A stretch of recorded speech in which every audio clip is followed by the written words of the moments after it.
राष्ट्रिय स्वतन्त्र पार्टीको 2/3 पुग्न सक्ने राप्रपा नेताले राखे यस्तो शर्त। रासोपाका वरिष्ठ नेता बालेन प्रधानमन्त्री बन्ने बाटोमा ग्रेटर नेपाल र लिम्पियाधुरा विवाद समाधान गर्लान् त। राष्ट्रिय प्रजातन्त्र पार्टीका नेता कमल थापा भन्छन् बालेन हिन्दू राष्ट्रमा तयार भए रासोपाले 2/3 पुर्याइदिन्छ।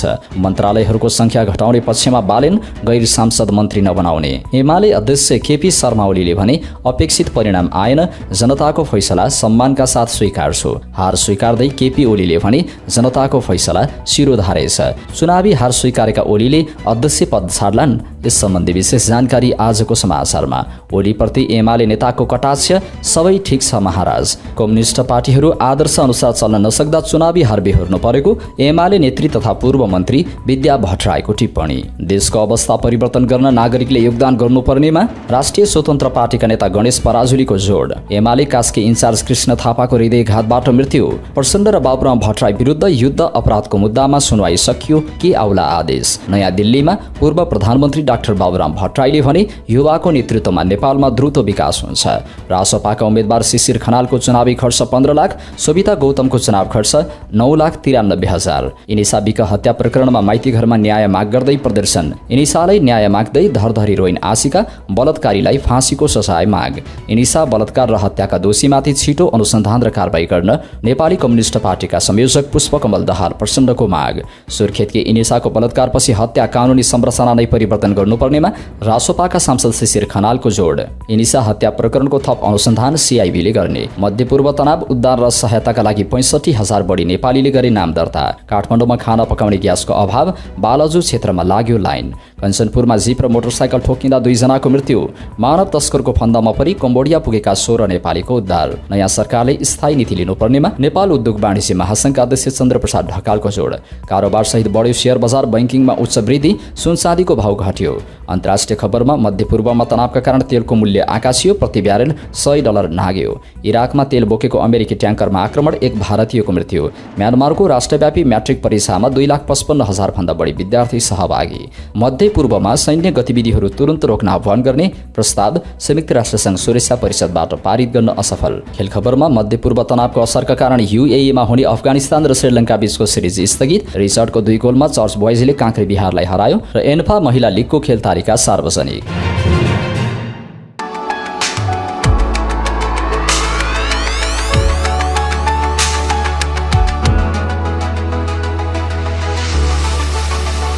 Let me in, Korean aesthetic for your beautiful life. दर्शक महानुभाव नमस्कार। समाचार पार्टी .com को न्यूज बुलेटिनमा यहाँलाई हार्दिक स्वागत छ। म रामशरण नेपाली। सदाको झैं आज पनि हामी उपस्थित भएका छौं आजका मुख्य समाचार, ब्रेकिङ न्यूज अपडेट लगायत तपाईलाई काम लाग्ने, हेर्नै पर्ने महत्त्वपूर्ण समाचार लिएर। हामीलाई अन्तिमसम्म हेर्नुहोला। हाम्रो मेहनतको लागि यो भिडियोमा एउटा लाइक अवश्य गर्नुहोला। हाम्रो च्यानल अहिलेसम्म सब्स्क्राइब गर्नुभएको छैन भने सब्स्क्राइब गर्नुहोला अनि नजिकै आउने बेल आइकनमा क्लिक गर्नुहोला। देश भित्रबाट हेर्दै हुनुहुन्छ भने आफू रहेको गाउँ ठाउँ शहर जिल्लाको नाम लेख्नुहोला। विदेशमा हुनुहुन्छ भने कुन देशबाट हेर्दै हुनुहुन्छ त्यो कुरा तलको कमेन्ट बक्समा कमेन्ट गर्नुहोला। दैनिक रूपमा हेर्नुहुन्छ भने रेगुलर भनेर लेख्नुहोला। आज पहिलो पटक हेर्दै हुनुहुन्छ भने फर्स्ट टाइम भनेर लेखिदिनुहोला। आउनुहोस् दर्शक महानुभाव, आजका मुख्य समाचार सुरु गरौं। राष्ट्रिय स्वतन्त्र पार्टीको 2/3 पुग्न सक्ने राप्रपा नेताले राखे यस्तो शर्त। यस सम्बन्धी प्रसङ्गबाट। राष्ट्रिय प्रजातन्त्र पार्टी राप्रपाका नेता कमल थापाले रासोपा र बालेन शाह नेतृत्वमा बन्ने सरकारलाई संसदमा 2/3 बहुमत पुर्याउन सकिने उल्लेख गर्नु भएको छ। बालेनको नेतृत्वमा बन्ने भनिएको सरकारका लागि 2 सिट अपुग रहेको भन्दै उहाँले त्यसलाई राप्रपाले पुर्याइदिने भन्दै शर्त प्रस्तुत गर्नु भएको छ। यदि बालेन नेतृत्वको सरकारले नेपाललाई धार्मिक स्वतन्त्रता र समानता सहितको हिन्दू राष्ट्र बनाउने उद्देश्यका साथ संविधान संशोधन गर्न तयार भए राप्रपाका 5 सांसदको पूर्ण समर्थन रहने थापाको भनाइ छ। थापाका अनुसार हिन्दू राष्ट्रको एजेन्डामा सहमति भएमा राप्रपा संसदमा सरकारलाई आवश्यक सहयोग गर्न तयार रहनेछ। उहाँले संविधान संशोधन मार्फत नेपाललाई हिन्दू राष्ट्र बनाउने विषयमा बहस आवश्यक रहेको धारणा पनि व्यक्त गर्नुभएको छ। झापा 5बाट प्रतिनिधि सभा सदस्य निर्वाचित र राष्ट्रिय स्वतन्त्र पार्टी रासोपाका वरिष्ठ नेता बालेन्द्र शाह अब प्रधानमन्त्री बन्ने सम्भावनामा हुनुहुन्छ।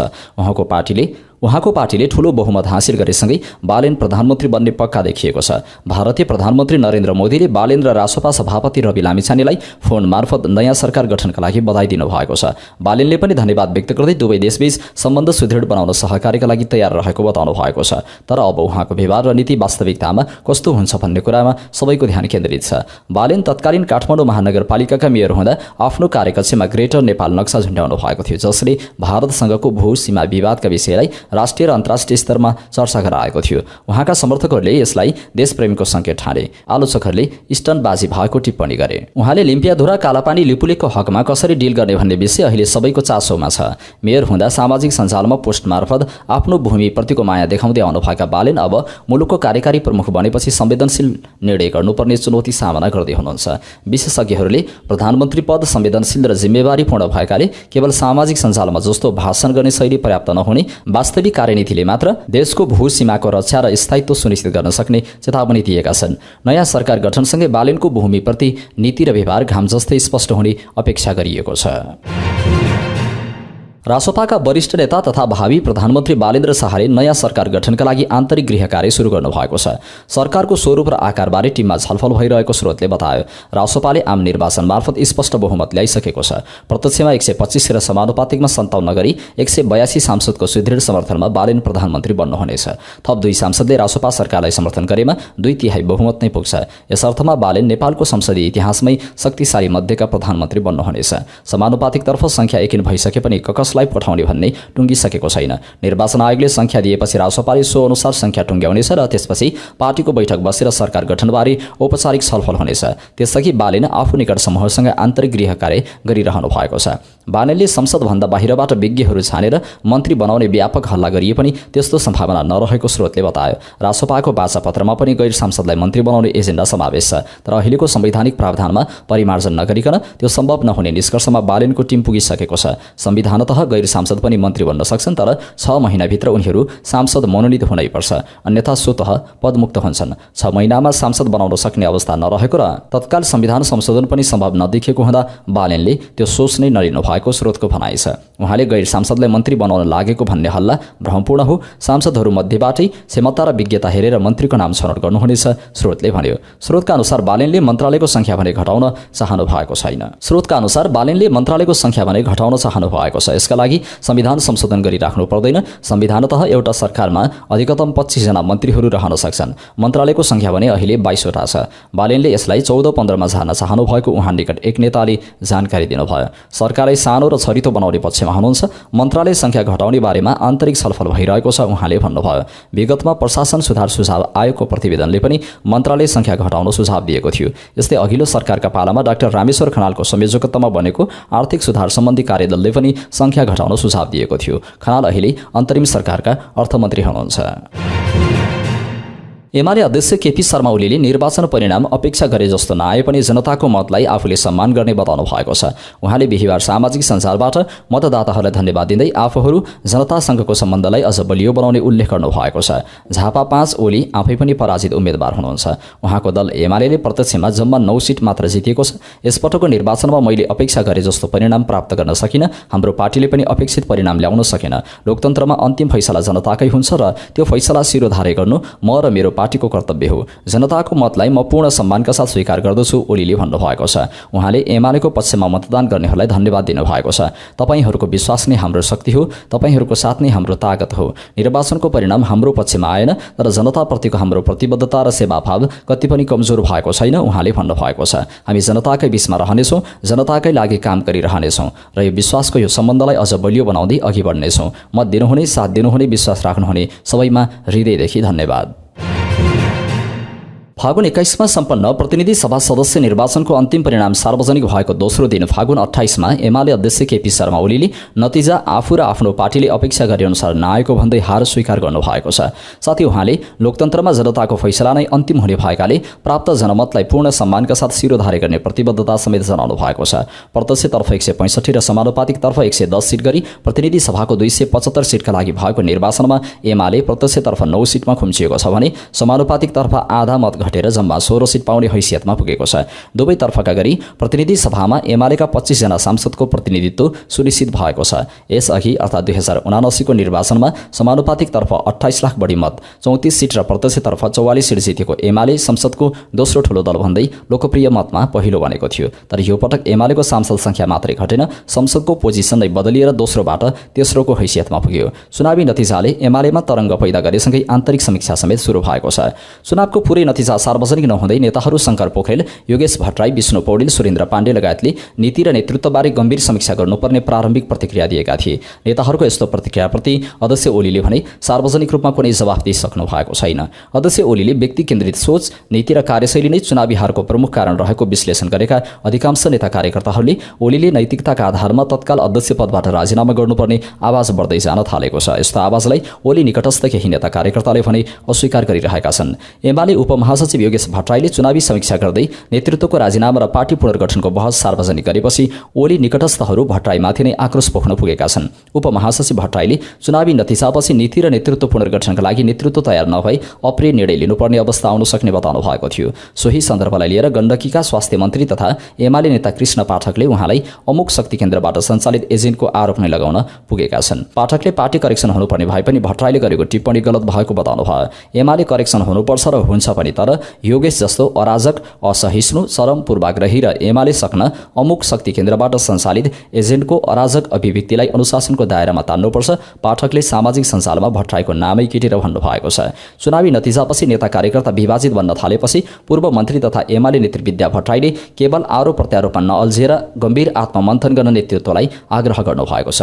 कम्युनिस्ट आन्दोलनलाई पुनर्जीवन दिन र जनताको विश्वास पुनः प्राप्त गर्न आदर्श र व्यवहारलाई सँगै लैजानुको विकल्प नरहेको विद्याको भनाइ छ। कम्युनिस्ट पार्टीहरू आफ्नो मूल दर्शन र सिद्धान्त अनुसार चल्न नसक्दा निराशाजनक परिणाम भोग्नु परेको टिप्पणी गर्नुभएकी भट्टराईले कम्युनिस्टहरू परिवर्तनको पक्षधर हुन् भन्ने मान्यता दर्शन र आदर्शवादी व्यवहारबाट निर्माण हुने भए पनि व्यवहारमा देखिन नसक्नु नै मुख्य समस्या रहेको औँल्याउनु भएको छ। दर्शन, सिद्धान्त, विचार र आदर्शवादी व्यवहार कम्युनिस्टहरूको पहिचान थियो, भट्टराईले भन्नुभएको छ। रूपान्तरण, पुस्तान्तरण र नेतृत्व हस्तान्तरण सान्दर्भिक बनाउने सवालमा चुकेका कारण आजको परिणाम आएको हो भन्ने स्वीकार गरौँ। उहाँले रचनात्मक संवाद गरेर विगतका कार्यशैली र व्यवहारगत त्रुटिको वस्तुगत समीक्षा हुन सके मात्र आगामी दिनको सार्थक यात्रा तय गर्न सकिने धारणा राख्नु भएको छ। एमाले नेता कार्यकर्ताहरूमा यस्तो बहस भए पनि अध्यक्ष ओली भने नेतृत्व छान्न तयार नरहेको पछिल्ला दिनमा उनलाई भेट्ने नेताहरू बताउँछन्। गल्ती कमजोरीबारे विश्लेषण गरेर सुधार गर्न सकिन्छ, तर नेतृत्व छान्नु समस्याको समाधान होइन।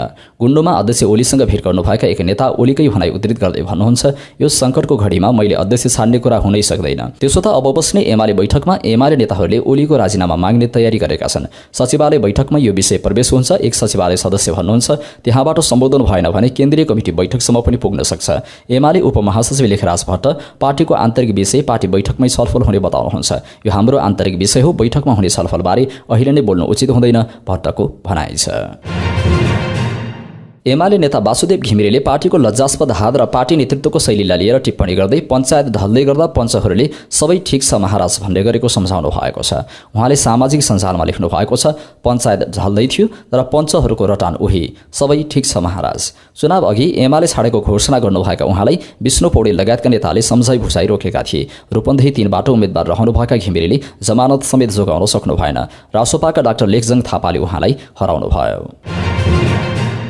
निर्वाचनको परिणामपछि नेकपा एमाले भित्र आन्तरिक समीक्षाको लहर सुरु भएको छ। यसै क्रममा एमाले नेत्री तथा पूर्व मन्त्री विद्या भट्टराईले कम्युनिस्ट पार्टीहरू आफ्नो मूल दर्शन र सिद्धान्त अनुसार चल्न नसक्दा वर्तमानको निराशाजनक परिणाम भोग्नु परेको टिप्पणी गर्नुभएको छ। सामाजिक सञ्जाल फेसबुक मार्फत आफ्नो धारणा राख्दै भट्टराईले कम्युनिस्टहरू परिवर्तनको पक्षधर हुन् भन्ने मान्यता दर्शन र आदर्शवादी व्यवहारबाट निर्माण हुने भए पनि व्यवहारमा त्यस्तो देखिन नसक्नु नै मुख्य समस्या रहेको औँल्याउनु भएको छ। नेत्री भट्टराईले पार्टी सञ्चालनको शैली र नेताहरूको व्यवहारमा आएको विचलनले गर्दा आम जनताको सोच र पार्टीको कार्यशैली बीच तालमेल मिल्न नसकेको बताउनु भएको छ। उहाँले आजको परिणामलाई विगतका कार्यशैली र व्यवहारगत त्रुटिहरूको उपजका रूपमा व्याख्या गर्दै अब रचनात्मक संवादको आवश्यकता रहेकोमा जोड दिनु भएको छ। विगतका गल्तीहरूलाई ढाकछोप गर्नुभन्दा पनि वस्तुगत समीक्षा गरेर मात्रै आगामी दिनको सुखद यात्रा तय गर्न सकिने उहाँको ठहर छ। भट्टराईले केवल आरोप प्रत्यारोपमा नअल्झिएर गम्भीर आत्ममन्थन गर्न नेतृत्वलाई आग्रह गर्नुभएको छ। कम्युनिस्ट आन्दोलनलाई पुनर्जीवन दिन र जनताको विश्वास पुनः प्राप्त गर्नका लागि आदर्श र व्यवहारलाई सँगै लैजानुको विकल्प नरहेको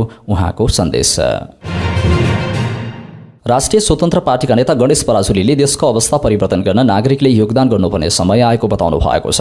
काठमाडौँ निर्वाचन क्षेत्र नम्बर 7मा निर्वाचित भएपछि तारकेश्वर नगरपालिका 7 लोलाङमा बिहिबार स्थानीयहरूसँग साक्षात्कार गर्दै उहाँले सक्षम नागरिकले आफ्नो सक्रिय भूमिका निर्वाह गरेर राष्ट्र निर्माणमा योगदान गर्नुपर्ने आवश्यकता उल्याउनु भयो। यहाँहरूले प्राप्त गरेको ज्ञानलाई राष्ट्र निर्माणमा उपयोग गर्न सक्नुपर्छ उहाँले भन्नुभयो। सांसद पराजुलीले युग परिवर्तन तथा राष्ट्र र सन्ततिको भविष्य सुनिश्चित गर्न मतदाताले गरेको मतक्रान्तिको हिम्मतप्रति आभार प्रकट गर्नुभयो। नेकपा एमाले कास्कीका इन्चार्ज कृष्ण थापाको निधन भएको छ। उहाँले हृदयघात भएर पोखराको मणिपाल शिक्षण अस्पतालमा लगिएको थियो। मणिपाल शिक्षण अस्पतालमा भर्ना गरिएका थापाको निधन भएको एमाले कास्कीका अध्यक्ष बैन बहादुर छेत्री अधिकारीले पुष्टि गर्नुभयो। अस्पताल स्रोतले पनि थापाको निधन भएको जानकारी दिएको छ। कास्की कमिटीले बिहिबार चुनावी समीक्षा बैठक डाकेको थियो र थापा बैठकमै ढल्नु भएको थियो। उहाँ 2054 सालमा पोखराको मेयर निर्वाचित हुनुभएको थियो। 2074 सालमा उहाँ गण्डकी प्रदेशसभा सदस्य हुनुहुन्थ्यो भने 2079 मा उहाँ पोखराको मेयर पदको निर्वाचनमा पराजित हुनुभएको थियो। यसपटकको चुनावमा पनि थापाले नै टिकट प्राप्त गर्नुभएको थियो, तर पछि त्यही टिकट रश्मि आचार्यलाई दिएको थियो। कास्की जिल्ला कमिटीका पूर्व अध्यक्ष थापा जेन्जी आन्दोलनपछिको एमालेको महाधिवेशनमा पनि केन्द्रीय सदस्य रहनु भएको थियो। तत्कालीन नेकपा माओवादीका अध्यक्ष एवं पूर्व प्रधानमन्त्री पुष्पकमल दाहाल प्रचण्ड र पूर्व प्रधानमन्त्री डाक्टर बाबुराम भट्टराई विरुद्ध युद्ध अपराध सम्बन्धी मुद्दाको बिहिबारको सुनवाई सकिएको छ। न्यायाधीश सपना मल्ल प्रधान, सुनिल कुमार पोखरेल र शान्ति सिंह थापाको इजलासमा सुनवाई सकिएको हो। सुनवाई सकिएकाले केही बेरमा आदेश आउँदैछ। माघ 22 गतेदेखि उक्त मुद्दाको सुनवाई सुरु भएको हो। माओवादीका पूर्व लडाकु लेलिन बिष्टले माओवादी जनयुद्धकालमा बाल सैनिकको रूपमा भर्ती गरी अयोग्य लडाकुको बिल्ला भिराई शिविरबाट निकालेर युद्ध अपराध गरेको जिकिर गर्दै सर्वोच्च अदालतमा मुद्दा दायर गर्नुभएको थियो। बिष्टले सशस्त्र द्वन्द्वको समयमा आफूहरूलाई बाल सेना बनाएर प्रवेश गराएको र पछि बेवास्ता गरेको भन्दै मुद्दा दिनुभएको थियो। रिटमा माओवादीका अध्यक्ष प्रचण्ड, पूर्व प्रधानमन्त्री भट्टराई समेतलाई विपक्षी बनाइएको छ। तत्कालीन विद्रोही पक्ष नेकपा माओवादीले आफूहरूलाई बाल सैनिकका रूपमा प्रयोग गरेर विस्तृत शान्ति सम्झौता पछिका 16.5 वर्षसम्म पनि न्याय दिलाउने कार्य नगरेको भन्दै रिट निवेदकहरूले तत्काल आफूहरूलाई बाल सेनाको पहिचान दिई परिपूर्ण, क्षतिपूर्ति, न्याय लगायतका काम कारबाही तत्काल गराउनु भनेर अन्तरिम आदेशको माग गरेका छन्। यसअघि दर्ता गर्न खोज्दा सर्वोच्च प्रशासनले जेठ 16 गते दरपीठ गरेको थियो। दरपीठ विरुद्ध जेठ 18 गते दिएको निवेदनमा सुनवाई गर्दै न्यायाधीश डाक्टर आनन्द मोहन भट्टराईको इजलासले दरपीठ बदर गर्दै रिट दर्ता गर्न आदेश दिएको थियो। उक्त आदेशपछि बिष्टले सर्वोच्चमा रिट दर्ता गराउनु भएको थियो। पूर्व प्रधानमन्त्री डाक्टर बाबुराम भट्टराईले युवाको नेतृत्वमा नेपालमा द्रुत विकास हुने विश्वास व्यक्त गर्नुभएको छ। भारतमा आयोजित NXT सम्मेलनको प्रधानमन्त्रीहरूको गोलमेज सत्रलाई सम्बोधन गर्दै भट्टराईले नयाँ राजनीतिक परिवर्तनसँगै नेपालको विकासको पिँधमा नरहेर विश्वकै द्रुत विकासमा अगाडि बढ्ने विश्वास व्यक्त गर्नुभएको हो। उहाँले नेपाल अब भारत र चीनबीच च्यापिएको देश नरही दुई ठूला अर्थतन्त्रलाई जोड्ने जीवन्त पुल बनेको बताउनुभयो। बदलिँदो भू राजनीति र प्रविधिको विकाससँगै नेपालले आफ्नो परराष्ट्र नीतिलाई परिमार्जन गर्दै दुवै छिमेकीबाट लाभ लिनुपर्नेमा भट्टराईले जोड दिनुभयो। स्विडेनका पूर्व प्रधानमन्त्री फ्रेडरिक रेनफेल्ड र अस्ट्रेलियाका पूर्व प्रधानमन्त्री स्कट मोरिसनसँगै एउटै मञ्चमा आफ्ना धारणा राख्दै डाक्टर भट्टराईले नेपालको पछिल्लो युवा जागरण र राजनीतिक विद्रोहप्रति आफू निकै गर्वित रहेको बताउनुभयो। नेपाल लोकतन्त्र र खुल्लापनको मामिलामा झण्डै 100 वर्ष पछाडि परेको देश थियो, तर अहिले प्रविधि, इन्टरनेट र AI को पहुँच हाम्रा गाउँ-गाउँसम्म पुगेको छ, भट्टराईले भन्नुभयो। यससँगै उदाएको नयाँ पुस्ताले पुरानो राजनीतिक प्रणाली र पुराना नेताहरू विरुद्ध विद्रोह गर्ने हिम्मत गरेको छ। उनीहरू देशको नेतृत्व सम्हाल्न अघि सरेका छन् र म यसमा निकै गर्व गर्छु। भट्टराईले अब नेपाल विकासको पिँधमा नरहने र विश्वकै द्रुत गतिमा अघि बढ्ने विश्वास समेत व्यक्त गर्नुभयो। सम्बोधनका क्रममा डाक्टर भट्टराईले चौथो औद्योगिक क्रान्ति, कृत्रिम बौद्धिकता र प्रविधिको विकासले राजनीतिको समग्र अवधारणालाई नै बदल्नुपर्ने आवश्यकता उल्याउनु भयो। उहाँले भन्नुभयो, हामीले अहिलेसम्म अभ्यास गर्दै आएको परम्परागत प्रतिनिधिमूलक लोकतन्त्रभन्दा माथि उठ्ने बेला आएको छ। अब हामीले अनुगमनमुखी, समावेशी र सहभागितामूलक लोकतन्त्रको अभ्यास गर्नुपर्छ। उहाँले उदारवादी, समाजवादी वा रूढिवादी लोकतन्त्रका परम्परागत भाष्यहरू 21औं शताब्दीका चुनौतीहरू समाधान गर्न अपर्याप्त रहेको दावी गर्नुभयो। भारतले पछिल्ला दशकहरूमा प्रविधि र विकासमा मारेको फड्कोको प्रशंसा गर्दै भट्टराईले दक्षिण एसियाको गरिबी निवारण र समग्र क्षेत्रको रूपान्तरणका लागि नेतृत्व लिन भारतीय प्रधानमन्त्री नरेन्द्र मोदीलाई आग्रह गर्नुभयो। भारतका प्रधानमन्त्री मोदीले अघि सार्नु भएको वसुदैव कुटुम्बकम को मान्यतालाई उद्धृत गर्दै भट्टराईले भन्नुभयो, प्रविधि र सूचनाको प्रवाहले विश्वलाई निकै साँगुरो बनाएको छ। यो समय राष्ट्र राज्यको साँगुरो घेराभन्दा माथि उठेर विश्व राजनीति र अर्थतन्त्रलाई विश्वव्यापी स्तरमा पुनर्संरचना गर्ने समय हो। यसमा भारतले नेतृत्व लिनुपर्छ। उक्त सत्रमा विश्वको बदलिँदो शक्ति सन्तुलन, इन्डो पेसिफिक क्षेत्रको महत्त्व र प्रविधिले ल्याएको अवसर तथा चुनौतीका विषयमा तीनैजना पूर्व प्रधानमन्त्रीहरूले मन्थन गरेका थिए। राष्ट्रिय स्वतन्त्र पार्टी रासोपाबाट काठमाडौँ 6 का निर्वाचित प्रतिनिधि सभा सदस्यका उम्मेद्वार शिशिर खनालले आफ्नो चुनावी खर्च विवरण निर्वाचन आयोगलाई बुझाउनु भएको छ। उहाँले फागुन 21 मा सम्पन्न निर्वाचनको क्रममा 15,23,437 रुपियाँ खर्च भएको विवरण पेश गर्नु भएको हो। विभिन्न 12 शीर्षकमा खर्च भएको विवरण पेश गर्नुभएका खनालले सबैभन्दा धेरै छापा प्रचार सामग्रीमा भएको उल्लेख गर्नु भएको छ। यो शीर्षकमा उहाँले 2,06,036 रुपियाँ खर्च भएको बताउनु भएको छ। दोस्रो धेरै खर्च उहाँले यातायातमा भएको बताउनु भएको छ। खनालले यातायात शीर्षकमा 1,55,400 रुपियाँ खर्च भएको विवरण आयोगमा पेश गर्नु भएको हो। राष्ट्रिय स्वतन्त्र पार्टीकी नवनिर्वाचित सांसद सोभिता गौतमले चुनाव खर्च निर्वाचन आयोगमा बुझाउनु भएको छ। चितवन 3 बाट निर्वाचित उहाँले 9,93,045 रुपियाँ चुनावमा खर्च भएको विवरण आयोगमा बुझाउनु भएको हो। गौतमले सबैभन्दा बढी खर्च सवारी साधनमा गर्नुभएको उल्लेख छ। 2वटा सवारी साधन चालक र इन्धनसहित 15 दिनमा 3,25,000 खर्च भएको विवरणमा उल्लेख छ। प्रचार सामग्रीमा 3,17,400 खर्च भएको उल्लेख गरिएको छ भने चुनाव प्रचारका क्रममा खाद्यान्न, रासन तथा पानीमा 1,18,000 खर्च भएको विवरणमा उल्लेख छ। गौतमले भएको चुनावको खर्च विवरणमा वडा स्तरीय प्रचारमा 1 लाख खर्च भएको उल्लेख छ। नमुना मतपत्र र घोषणापत्र छपाईमा 74,200, मतदाता प्रशिक्षणमा 30,000, सचिवालयको स्टेसनरी खर्चमा 23,445 र मनोनयन दर्तामा 5,000 रुपियाँ खर्च भएको उल्लेख छ। उहाँ चितवन 3 बाट 59,277 मत ल्याएर निर्वाचित हुनुभएको हो। यो निर्वाचनमा नेकपाबाट उम्मेद्वार बन्नुभएकी भरतपुर महानगरपालिकाकी पूर्व मेयर हेरेणु दहाल 20,615 मत ल्याएर दोस्रो हुनुभएको थियो। बलात्कारपछि हत्या भएकी 16 वर्षीय इनिसा बिकको न्यायको माग गर्दै बिहिबार पनि काठमाडौँमा विरोध प्रदर्शन भएको छ। काठमाडौँको माइतीघर मण्डलामा बिहिबार उहाँको न्याय माग गर्दै प्रदर्शन भएको हो। प्रदर्शनमा सहभागीहरूले इनिसा बिकलाई न्याय दे, बलात्कारीलाई फाँसी दे, जात व्यवस्था मुर्दाबाद, बलात्कारीलाई कारवाही गर, पितृसत्ता मुर्दाबाद लगायतका नारा लेखिएको प्लेकार्ड बोकेका छन्। उक्त घटनाको थप अनुसन्धान भने केन्द्रीय अनुसन्धान ब्युरो CIBले गर्ने भएको छ। सुर्खेत प्रहरीले बुधबार उक्त घटनाको थप अनुसन्धानका लागि CIBसँग सहयोग मागेको थियो। प्रहरी निरीक्षकको कमान्डमा ब्युरोको विज्ञ टोली शुक्रबारसम्म वीरेन्द्रनगर आइपुगेको जिल्ला प्रहरी कार्यालय सुर्खेतका प्रवक्ता एवं DSP मोहनजङ बुढथापाले जानकारी दिनुभयो। प्रहरीका अनुसार हालसम्म परिवारजनले बालिकाको शव बुझेका छैनन्। गुरवाकोट 6 बडाखोली स्थायी घर भएकी निसाको फागुन 23 गते बिहान वीरेन्द्रनगर 4 शहीद पार्क नजिकको जनजागरण सामुदायिक वनमा बलात्कारपछि हत्या भएको थियो। मृतकको सामूहिक बलात्कारपछि हत्या भएको भन्दै मृतकका आफन्तहरूले फागुन 25 गते जिल्ला प्रहरी कार्यालय सुर्खेतमा उजुरी दिएका थिए। घटनामा संलग्न रहेको आरोपमा प्रहरीले 4 जनालाई पक्राउ गरेको छ। पक्राउ परेकाहरू 4 जना 18 वर्ष मुनिका रहेको DSP बुढथापाले जानकारी दिनुभयो। सुर्खेत प्रहरीले फागुन 23 गते दिउँसो नै एक 16 वर्षीय किशोरलाई पक्राउ गरेको थियो। थप अनुसन्धानका लागि फागुन 24 गते अरू 3 जनालाई नियन्त्रणमा लिएर अनुसन्धान थालिएको प्रहरीले जनाएको छ। प्रतिनिधि सभा सदस्य आशिका तामाङले सुर्खेतकी 16 वर्षीय किशोरी इनिसा बिकको बलात्कारपछि हत्या गर्ने अपराधीहरूलाई फाँसीको सजायको माग गर्नु भएको छ। सञ्जालमा धरधरी रुँदै बोलेको एक भिडियो सार्वजनिक गर्दै उहाँले बलात्कारीलाई फाँसीको सजाय नभएसम्म यस्ता घटना नरोकिने बताउनु भएको छ। आफूले निर्वाचित गरेका धादिङ 1 का जनतालाई धन्यवाद दिन गाउँ पुगेको भए पनि अबिर र फूलमाला लगाएर बधाई थाप्न नसकेको बताउनु भएको छ। उहाँले रुँदै भन्नुभएको छ, इनिसा बिकलाई नरपिचासहरूले बलात्कार गरेर जङ्गलमा फाले, ती नरपिचासहरूलाई फाँसीको सजाय हुनुपर्छ। आशिकाले थप भन्नुभएको छ, मलाई यहाँ जनताले फूलमाला र अबिर लगाइदिनुहुन्छ, तर मैले आज लाएको छैन।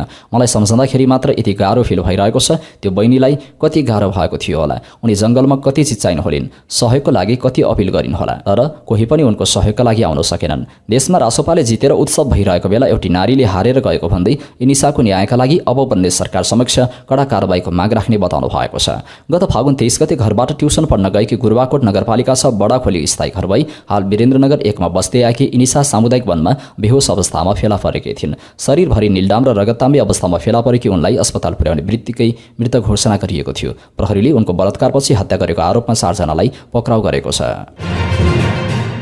नेपाली कम्युनिस्ट पार्टी नेकपाका संयोजक तथा पूर्व प्रधानमन्त्री पुष्पकमल दाहाल प्रचण्डले बालिका इनिसा बिकमाथि भएको सामूहिक बलात्कारको घटनाको छिटो र प्रभावकारी छानबिन गर्न माग गर्नु भएको छ। साथै उहाँले दोषीलाई कडा कारबाही गर्न पनि सरकारसँग माग गर्नु भएको छ। सुर्खेतमा 16 वर्षीय बालिका इनिसा बिकमाथि भएको सामूहिक बलात्कार र जघन्य हत्याको आपराधिक घटनाले मलाई मर्माहत बनाएको छ। प्रचण्डले सामाजिक सञ्जाल मार्फत भन्नुभएको छ। मृतक बालिकाप्रति भावपूर्ण श्रद्धाञ्जली अर्पण गर्दै शोकाकुल परिवारजनमा गहिरो समवेदना व्यक्त गर्दछु।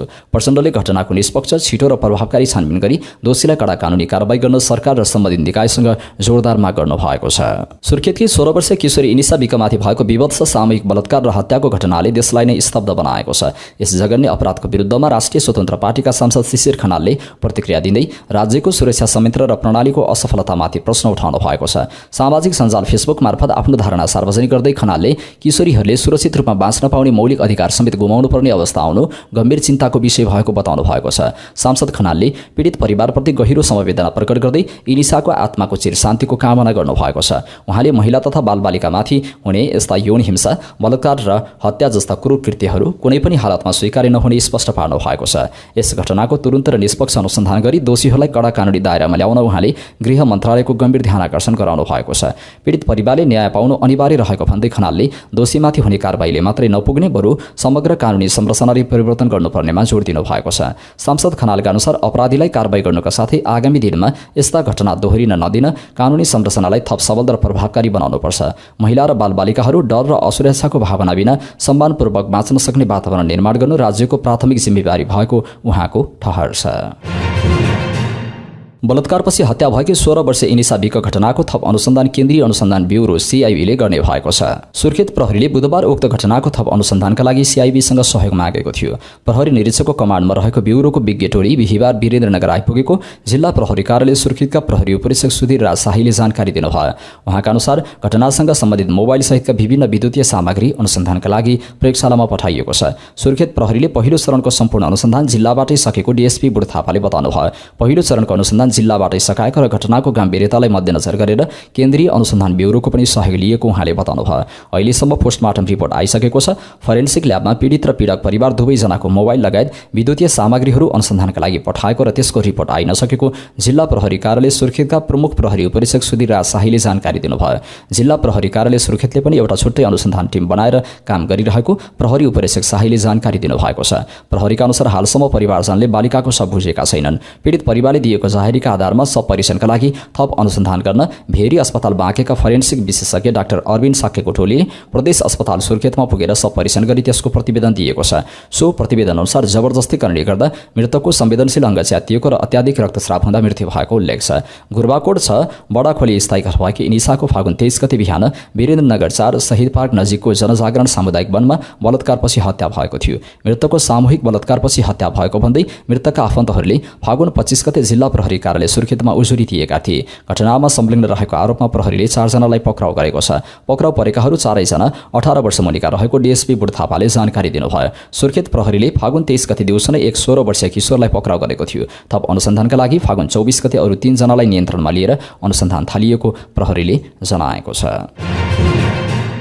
पश्चिम एसियाको द्वन्द्वपछि परराष्ट्र मन्त्रालय अन्तर्गतको कन्सुलर सेवा विभागद्वारा सञ्चालनमा ल्याइएको अनलाइन दर्ता प्रणालीमा बिहिबारसम्म 65,886 नेपाली नागरिकले आफ्नो विवरण दर्ता गरेका छन्। त्यसरी दर्ता भएका विवरण अध्ययन गरी आवश्यकता अनुसार कारबाहीका लागि प्रक्रिया अगाडि बढाइएको मन्त्रालयले जनाएको छ। संयुक्त राज्य अमेरिका र इजरायलले इरानमा आक्रमण गरेपछि पश्चिम एसियामा द्वन्द्व चर्केको छ। त्यहाँबाट नेपाली नागरिकको उद्धार तथा आवश्यक सहायता लगायतका प्रयोजनका लागि विभागद्वारा उक्त अनलाइन पोर्टल यही फागुन 18 गतेदेखि सञ्चालनमा ल्याइएको थियो। सो पोर्टलमा उक्त क्षेत्रमा रहेका नेपाली राजदूतावास मार्फत नेपाली नागरिकको विवरण सङ्कलन गर्ने कार्य भइरहेको विभागकी महानिर्देशक दुर्पदा सापकोटाले बताउनुभयो। मध्यपूर्वको तनावले नेपालमा पनि खाना पकाउने ग्यास आपूर्ति प्रभावित भएको छ। कतिपय ग्यास बिक्री डिपो बन्द छन्। सीमित खुलेका डिपोहरूमा उपभोक्ताहरूको लामो लाइन देखिन्छ। बिहिबार बिहान यस्तै लामो लाइन बालाजो औद्योगिक क्षेत्रमा देखियो। बिहानैदेखि उपभोक्ताहरू रित्ता सिलिन्डर बोकेर लाइनमा बसेका छन्। कतिपय ग्यास भरिएको सिलिन्डर किनेर फर्किएका छन्, तर ग्यास पाउनेहरूको संख्या सीमित छ। अमेरिका, इजरायल र इरान बीच जारी लडाईँका कारण खाडी देशहरूमा पनि तनाव सुलिएको छ। इरान, UAE र ओमानसँग सीमा जोडिएको समुद्री मार्ग स्ट्रेट अफ होर्मुज पनि लडाईँबाट प्रभावित भएपछि सो बाटो हुँदै ग्यास र पेट्रोलियम पदार्थ ढुवानी प्रभावित भएको छ। त्यसको असर विश्वभर परेको छ। नेपालमा भारत हुँदै ग्यास र तेल आयात हुने गर्छ, तर भारतमै आपूर्ति प्रभावित हुँदा त्यसको असर नेपालमा पनि परेको छ। पेट्रोलियम पदार्थको बिक्री वितरणको व्यवस्था मिलाउने नेपाल आयल निगमले समस्या समाधानको प्रयास गरे पनि सफल हुन सकिरहेको छैन। अधिकांश उपभोक्ताले ग्यास अभाव भोगेको गुनासो गरेका छन्। कञ्चनपुरमा जीप र मोटरसाइकल आपसमा ठोकिँदा 2 जनाको मृत्यु भएको छ। पूर्व पश्चिम राजमार्ग अन्तर्गत बेदकोट नगरपालिका 7 को लालपुरमा C11405 को जीप र म2 प 3506 नम्बरको मोटरसाइकल ठोकिएको प्रहरीले जनाएको छ। दुर्घटनामा मोटरसाइकल चालक र पछाडि सवार व्यक्तिको घटनास्थलमै मृत्यु भएको सुदूरपश्चिम प्रदेश ट्राफिक प्रहरी कार्यालयका प्रहरी नायब उपरीक्षक DSP टेक बहादुर जोराले बताउनुभयो। उहाँका अनुसार दुवैको शव परीक्षणका लागि महाकाली प्रादेशिक अस्पतालमा राखिएको छ। दुवै जनाको परिचय खुल्न बाँकी छ। मानव तस्करको प्रलोभनमा परि कम्बोडिया पुगेर अलपत्र परेका 16 जना नेपालीको उद्धार गरी नेपाल फर्काइएको छ।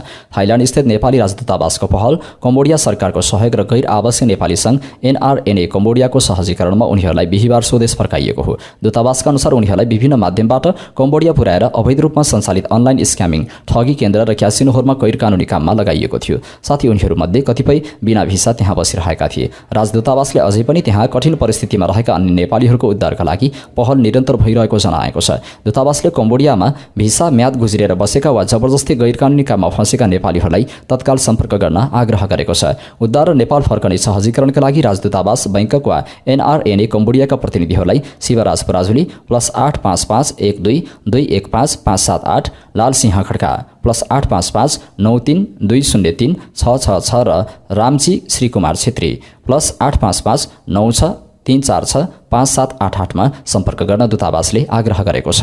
रोजगारदाता कम्पनी स्क्यामिङ केन्द्रले कामदारको राहदानी पासपोर्ट जफत गर्ने गरेको वा ट्रान्सफर हुने क्रममा राहदानी हराउने गरेको गुनासो बढेपछि दूतावासले उद्धारका लागि सहज व्यवस्था गरेको छ।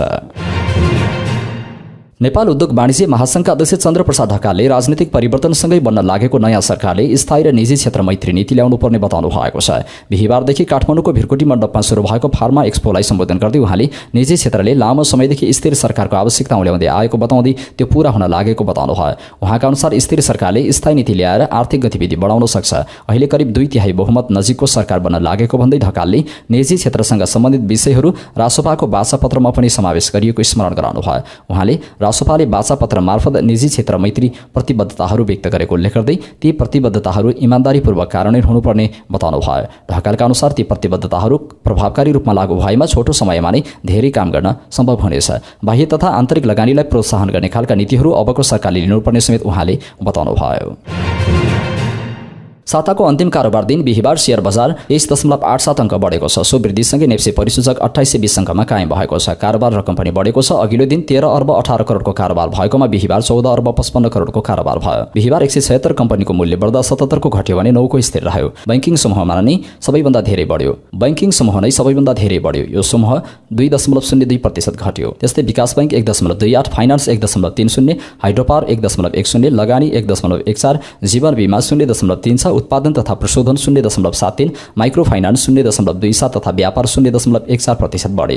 निर्जीवन बीमा 0.04, अन्य 0.74 र होटल तथा पर्यटन समूह 0.35% घटे। 4 कम्पनीको मूल्य 10% बढेको छ। 10% बढेका कम्पनीमा साल्पा विकास bank, Reliance spinning meals, national hydropower र होटल फरेस्ट इन छन्। होटल फरेस्ट इन आजैबाट कारोबारमा आएको हो। त्यस्तै दरामखोला हाइड्रोपावरको 9.4 छ। हिमाल दोलखा हाइड्रोपावरको 7.14% मूल्य बढ्यो। त्रिशुली जलविद्युतको मूल्य सबैभन्दा धेरै 3.14% घट्यो।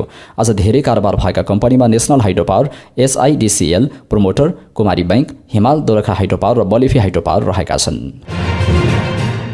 बिहिबार सुनको भाउ तोलामा 2000 रुपियाँ घटेको छ। नेपाल सुनचाँदी व्यवसाय महासङ्घले यस दिनका लागि सुनको भाउ प्रति तोला 3,17,000 रुपियाँ तोकेको हो। अघिल्लो दिन 3,19,000 रुपियाँमा सुनको कारोबार भएको थियो। गत माघ 15 गते सुनको भाउ हालसम्मकै उच्च प्रति तोला 3,39,000 रुपियाँ पुगेको रेकर्ड छ। चाँदीको भाउ पनि तोलामा 205 रुपियाँ घटेको छ। अघिल्लो दिन प्रति तोला 5,720 रुपियाँमा कारोबार भएको चाँदी बिहिबार 5,515 रुपियाँमा झर्यो।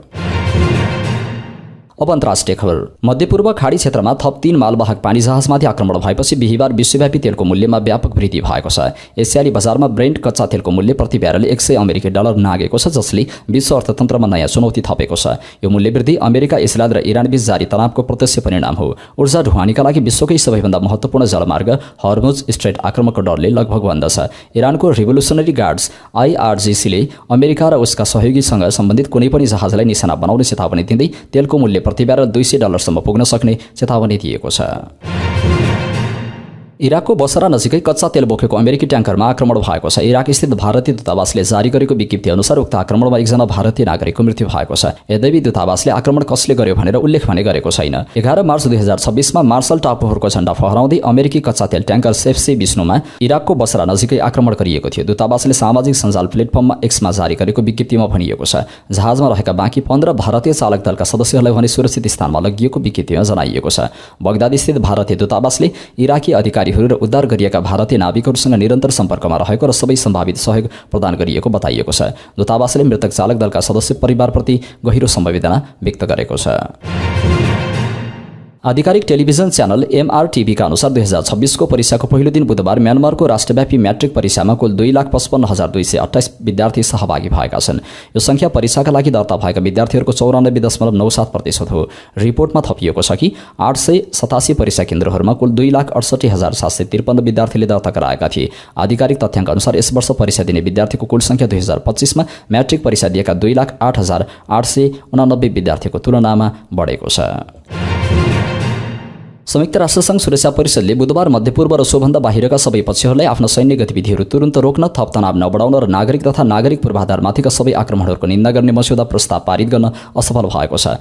परिषदले रुसद्वारा प्रायोजित उक्त मस्यौदा प्रस्तावलाई अस्वीकार गर्यो, जसमा पक्षमा 4 मत, विपक्षमा 2 मत र 9 सदस्यहरू मतदानमा अनुपस्थित रहेका थिए। रुस, चीन, पाकिस्तान र सोमालियाले प्रस्तावको पक्षमा मतदान गरे भने संयुक्त राज्य अमेरिका र लात्भियाले यसको विपक्षमा मतदान गरे। यसअघि सुरक्षा परिषदले मध्यपूर्वको वर्तमान सङ्कट सम्बन्धी एउटा अर्को मस्यौदा प्रस्ताव पारित गरेको थियो।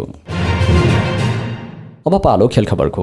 मध्यपूर्व क्षेत्रमा जारी द्वन्द्वका कारण अफगानिस्तान र श्रीलङ्का बीच UAEमा हुने तय भएको एकदिवसीय T20 आई सिरिज स्थगित गरिएको छ। अफगानिस्तान क्रिकेट बोर्ड ACBले मार्च 13 देखि सुरु हुने भएको द्विपक्षीय सिरिज 2026को अन्तिम त्रैमासमा सारिएको जानकारी दिएको छ। ACBका अनुसार क्षेत्रीय अवस्थाका कारण उडान व्यवस्थामा समस्या उत्पन्न भएकाले सिरिज स्थगित गरिएको हो। विदेशी खेलाडी रिचर्ड कोफी विल्सनले 2 गोल गरेपछि राष्ट्रिय लिग फुटबलमा बिहिबार चर्च बोइज युनाइटेडले सुर्खेतको काँक्री बिहार क्लबलाई पराजित गरेको छ। सातदोपाटो स्थित एन्फा कम्प्लेक्समा भएको खेलमा चर्च बोइज 2-1ले विजयी भएको हो। काँक्री बिहारका लागि सुदेन विश्वकर्माले गरेको गोल सान्त्वना बनेको थियो। र चैत्रको पहिलो सातादेखि सुरु हुने एन्फा महिला राष्ट्रिय लिग फुटबलको खेलतालिका सार्वजनिक भएको छ। अखिल नेपाल फुटबल संघ एन्फाले बिहिबार खेलतालिका सार्वजनिक गरेको हो। तालिका अनुसार 4 चैत्रमा उद्घाटन खेलमा न्युरो टिम एनआरटी र सङ्कटा क्लब खेल्नेछन्। 10 टिम सहभागी हुने लिगका खेलहरू च्यासल रङ्गशालामा हुनेछन्। हवस् त दर्शक महानुभाव, आजका मुख्य समाचार अहिलेलाई यति नै। हामीले प्रस्तुत गरेका यी समाचारप्रति तपाईको धारणा के छ त्यो कुरा तलको कमेन्ट बक्समा कमेन्ट गर्नुहोला। हाम्रो मेहनतको लागि यो भिडियोमा एउटा सानो लाइक अवश्य गर्नुहोला। देशभित्रबाट हेर्दै हुनुहुन्छ भने आफू रहेको गाउँ, ठाउँ, सहर, जिल्लाको नाम लेख्नुहोला। विदेशमा हुनुहुन्छ भने कुन देशबाट हेर्दै हुनुहुन्छ त्यो कुरा तलको कमेन्ट बक्समा कमेन्ट गर्नुहोला। दैनिक रूपमा हेर्नुहुन्छ भने रेगुलर भनेर लेख्नुहोला। आज पहिलो पटक हेर्दै हुनुहुन्छ भने फर्स्ट टाइम भनेर लेखिदिनुहोला। हाम्रो च्यानल अहिलेसम्म सब्स्क्राइब गर्नुभएको छैन भने सब्स्क्राइब गर्नुहोला अनि नजिकै आउने बेल आइकनमा क्लिक गर्नुहोला। समाचारपाटी.com को न्युज बुलेटिन नेपाली समयअनुसार भोलि बिहान 5 बजे लिएर फेरि हामी उपस्थित हुनेछौँ। पलपलको न्युज अपडेटको लागि समाचारपाटी.com हेर्दै गर्नुहोस्। नमस्कार।